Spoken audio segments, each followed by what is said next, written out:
people have packed into the state capitol tonight over a sex ed bill. They are furious. It gets rid of abstinence education, bans traditional values, and will have kids taught graphic sex acts. This bill does not actually do any of that. I swear to you, it doesn't. But misinformation and fear are powerful motivators. So there are hundreds of people still lined up to speak tonight. Our Marshall Zellinger is out at the Capitol, where testimony on this sex ed bill, Marshall, could go all night long. All night, all night. Kyle, room 271 is still a rockin', so don't come and knock. And actually, you can go in because they're still taking testimony. As you said, the belief of what this bill does isn't really what this bill does. A lawmaker inside, Representative Kyle Mullica, even asked those testifying, point out in this bill where it says we are going to teach teenagers explicit sexual acts. What this does is it hones a bill from 2013 that already requires school districts to not teach abstinence only. It requires other kind of sex ed, comprehensive sex education. But there's provisions about teaching LGBT, which existed in the 2013 law. And we've heard a lot of testimony pushing back on that, even though it's existed in law for 5 years, which is why 5 hours ago, I couldn't stand where I am right now. This area right here needs to be open, period. So please, if you have to go down the hall a little bit, do that for me. Same thing over here, please. A little patience. Is Sergeant-at-Arms Mike Ford, a former state trooper and normally a soft-spoken guy. He and the other Sergeant-at-Arms are dealing with 300 people who have signed up to testify on this bill that would require sex education classes in Colorado to not be abstinence only, which it is in some charter schools that have opted out. Parents can still opt out of kids even after this. In 2013, lawmakers passed that comprehensive sex education bill. This adds some layers. It still allows for religious values to be taught, but also conversations, as I said, about lesbian, gay, bisexual, and transgendered. But so many of the people who came here to testify against the bill came here believing religious values were being banned and LGBT was being required, period. Comprehensive sex ed provides medically accurate information that also talks about contraception use, emergency contraception, condoms, other barrier methods, and other preventative methods. Why are you messing with their minds with information that is basically going to be abnormal? Gay, bisexual, transgender. This is not sex education that should be shared, especially if you're being raised a Christian with Christian values. Speaking of those religious values, this is part of the bill right here. Nothing shall prohibit discussion of religious values as they pertain to human sexuality, healthy relationships, or family formation. Kyle, as I mentioned, something was passed in 2013 when Democrats had control of the House and the Senate. This is just bringing to light some issues that people testifying here probably didn't already realize was in state law. This conversation inside the room back there was going to be limited to 9 p.m. That's not the case anymore. It could go, as you mentioned, all night long. Yes, indeed. And again, Marshall, folks are welcome to oppose the bill if they don't like what's in the bill, but we encourage them to actually read these bills. They're all online. They're not only online, but there's something called the fiscal note that you can make English of normally not English bills. It dumbs it down as simple as possible and probably could have saved some people here some time. All right. Marshall Zellinger in for an all-nighter. Thank you, sir. There is still no resolution to that legal hemp versus illegal marijuana bust confusion down in Oklahoma. The situation that has a Coloradan facing the possibility of life in prison over confusion. He swears that a simple lab test will prove that his semi was filled with legal industrial hemp coming to Colorado and that it is not actually one of the biggest marijuana busts in American history. But for weeks, authorities in Oklahoma have been going after these guys while waiting on a federal lab test out of D.C. that could clear their names. 2 out of the 4 guys charged are still sitting in jail in Oklahoma because they could not make bond. The federal lab test was delayed with the government shutdown. Now it's come back, and it's not so simple. A lawyer for the man from Aurora says most of their load tested within the legal limit for hemp, but some of it did not. The attorney now believes that it's being brought to Colorado for a second test. We're hoping to talk to prosecutors in Oklahoma about this, but they do not like returning our phone calls. So we're curious about these lab tests that could exonerate these guys or get them in big trouble. So our Anusha Roy takes a closer look. We've been wondering, this is the hemp sample. How hard is it to tell the difference between hemp and pot? This is marijuana, and it often comes with more buds before we grind it up. But to an untrained eye, but if you were not regularly exposed to the material, then you could quite easily confuse the hemp with marijuana. When the senses confuse you, a lab like AgriScience can help. Hemp has to have 0.3% or less THC. Like in Oklahoma, a field test did not test for that. This instrument, and even if it did, high-performance liquid chromatograph.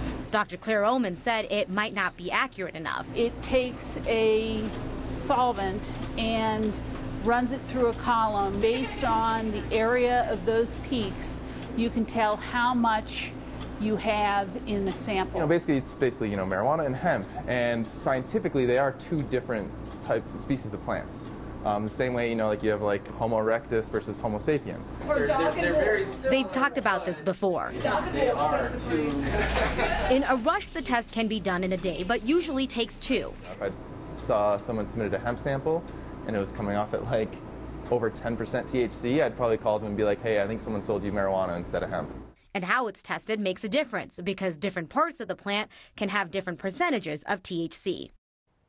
So we know the hemp in the case from Oklahoma was actually sent to a lab in D.C., but we don't actually know how it was tested. There are also several labs here in Colorado that could do that testing too. We're just figuring out which one that could be, including the one we visited. As of now, the case is moving forward. Like you mentioned, Kyle, 2 people still behind bars, considered the drivers of the truck that were caught as well. And because the prosecutors in Oklahoma aren't talking to us, we don't know how they are going to interpret this or handle this. No, and all we know at this point is the potential for more testing to give a little bit more clarity about what's going on with this. All right, Anusha, thank you. So here's the deal. It's not just Oklahoma. This has now happened in Idaho as well, with a bit of a twist. Up there in Idaho, law enforcement says they've made the largest marijuana bust in state history. Sound familiar? The carrier insists it's legal hemp. Idaho's reaction is basically, so what, man? Prosecutors in Ada County, Idaho say they do not care whether hemp is legal federally now. It's still illegal in Idaho, so this guy, arrested for felony drug trafficking, is still in a world of hurt, even if the tests come back and show it's hemp. Colorado's new Democratic Secretary of State is pulling our state out of a nationwide database that's designed to prevent voter fraud. Crosscheck is a program that's celebrated by conservatives, and it's criticized by researchers who say that it's inaccurate and can lead to voters being improperly purged. Since Crosscheck was just being used here as a reference, not for voter purges, I asked Jenna Griswold's team why opt out of having it as a tool. They said their concern is that our participation was leading other states to send around sensitive information about people who had since moved to Colorado. We should note that our state belongs to a smaller but growing organization that's doing a similar thing on voter fraud. Colorado's Democratic Governor Jared Poliss promised to bring full-day kindergarten to our state, and I'm telling you, the man refuses to stop talking about it. Maybe he just wants us to keep running our segment called Poliss Promises. He pushed the promise in a rare in-person visit to the state legislature today.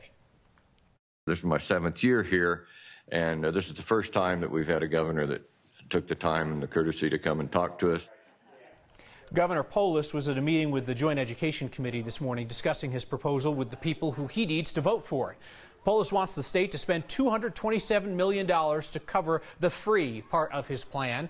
He says that this can be afforded because of an improved forecast for property taxes.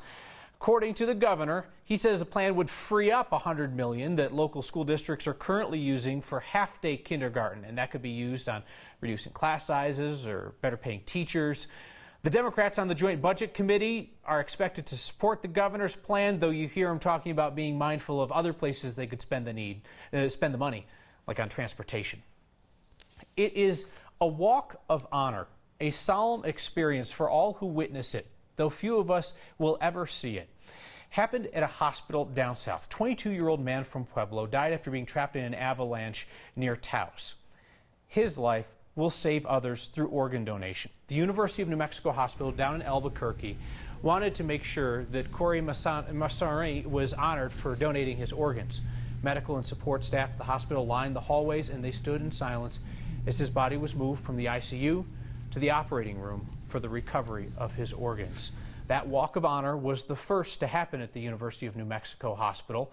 We are told that they happen all across the country, quite often quietly. Donate Life Colorado says they are aware of a few in our state. It's up to each donor's family to decide whether they want to share that video. A high school music teacher is remembered through music she helped write without even knowing it before she was gone. A cross-country trek brings a man to Colorado to share his love of something that took him a while to find. And you asked, you'd think there'd be more joy out of Staeger. So we delivered video evidence of Staeger's goal of the week. Next.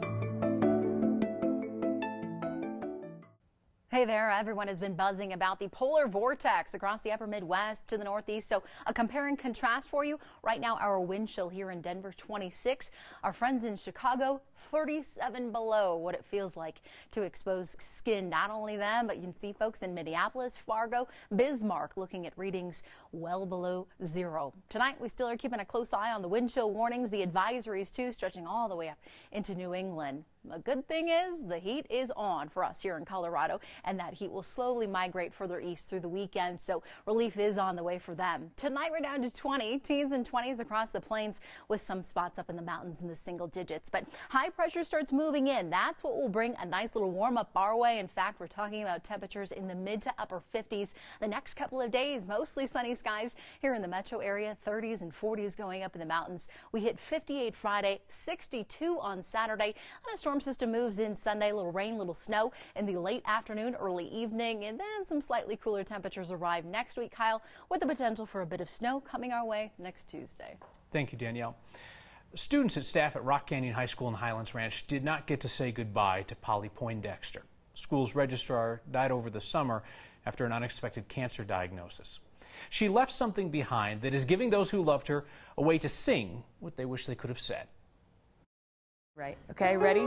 And so Miss Polly was our amazing registrar here at Rock Canyon for 6 years, and sadly we lost her to cancer pretty suddenly over the summer. And at her memorial service, our principal Andy shared this beautiful poem that my assistant brought it to me, Barb. She said we were going through and we were cleaning out some things out of Polly's office. The poem just spoke to me and my husband immediately. Hands by Polly Poindexter. And he was like, Julia, you have to get that set to music. I give my hands to you this day. Remember me now before I go away. They have given warmth to heart and soul. They have taken care of young and old. They show the signs of age earned. Each crease and crack a lesson learned. My hands extended into the world they came, outreach to all, they will leave my name. She always helped people, like the people who didn't know how to help themselves.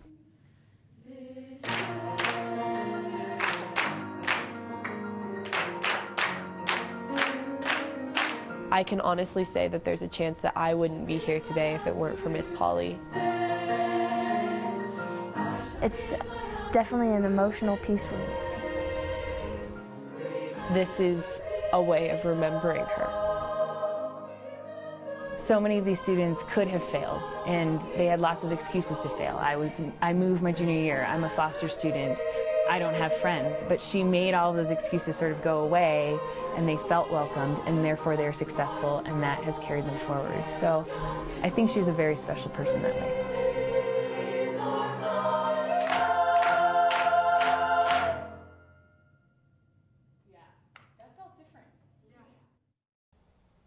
Micah Meyer is almost done with his 3-year trek across America, visiting every national park and every Park Service site. 389 stops down. Guam was his latest destination. Thank God a local nonprofit had paid to keep that park open, so I was able to visit the park in Guam even though the government was still closed. Meyer is hoping to finish his journey this April. That'll be right at the 3-year mark.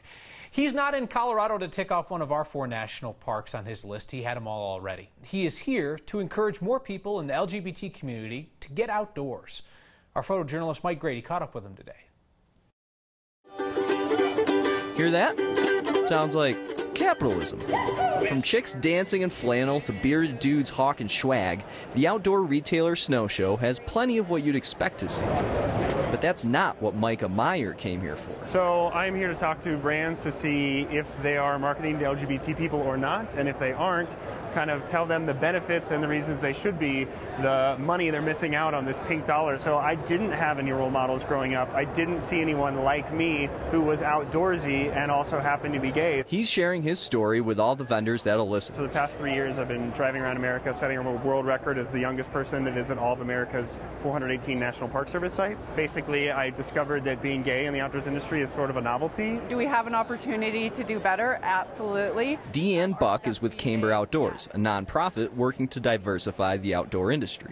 She agrees LGBTQ people aren't featured in outdoor ads, but she's seen some improvements. The more that we have and we're welcoming of diverse perspectives, identities in our workforce, there'll be people at the table saying, there's this ad campaign and I'm not seeing myself in it. We'll see. When Micah stopped by the Saucony booth, Sharon, their head of PR, showed him that progress. So I started this journey in the closet thinking that's what I had to do to be successful. Oh, I'm gay. Really? I'm married. This is wonderful. I don't think anybody in the industry, based on race, creed, sexual bias, whatever, should be excluded. Micah hopes his message will rise above the familiar noise of the outdoor industry. There are so many of us here that hopefully we're in front of the cameras more. For Next, awesome. I'm Mike Grady. I wish him safe travels. Next has obtained exclusive video of Steve Staeger's hockey injury. You know our friend has had his arm in a sling this week. He claims that he fractured his elbow while scoring a goal. So let's see this feat of athleticism. Staeger's the dude in orange moving right to left. There he gets the puck in front. He scores, I think, and he kind of crumples like he was gently pushed from behind in an elementary school lunch line. I don't know about you, but that was quick. The lightning fast pace of play there by Staeger and the other guys. So let's look at it again with an assist from a friend of this program, the voice of the Colorado Avalanche, Connor McGahey. In the far corner, backhand centering pass, Staeger in front of the net. Staeger shoots, scores! Steve Staeger snaps the sophomore slump and puts it home into a wide open net. He's slow to get up though, he's on his feet. You'd think there'd be more joy out of Staeger. But it's all sacrifice as he has his right arm hanging at his side as he skates towards the bench like a zombie. He'll find his way home, and we'll find our way to a timeout. Staeger has Team Orange up 1-0. We'll be back on the Beer League Network. That was gruesome, though. Man, the way he went down, whew, I almost can't show that on TV. Steve is making me set the record straight as to the game. He says that his score made it a 3-2 game. Team went on to win 5-4. Way to sacrifice your body, my friend. The most Colorado thing we've seen today is a lesson in drinking and something else that does not mix with drinking. It is a long list, trust me. That and your feedback next. The most Colorado thing we saw today is a toast to the Old West. At least I think that's what our viewer Jerry spotted at a liquor store in Lakewood. Looks like the lady rode her horse there, which is totally fine. Just do it sober as a gopher, ma'am. We checked, and you can be ticketed for riding a horse while under the influence in the state of Colorado. What's the most Colorado thing you saw today? Email it to us, next@9news.com, or use the hashtag HeyNext. A closing note tonight, an email from Michelle Fisher, who says, thank you for covering the Walk of Honor for the organ donor. Monday, I celebrated the 17th anniversary of my successful transplant. I'm so grateful for the decision that man's family honored. Organ donation doesn't hurt. We should all be willing to save a life as we leave ours. A closing thought for you, and we'll see you next time. Subscribe to the Next YouTube channel, and I'll buy you a beer. Am I actually buying them a beer? This could be a very poor idea. We need some terms and conditions. Offer subject to terms and conditions.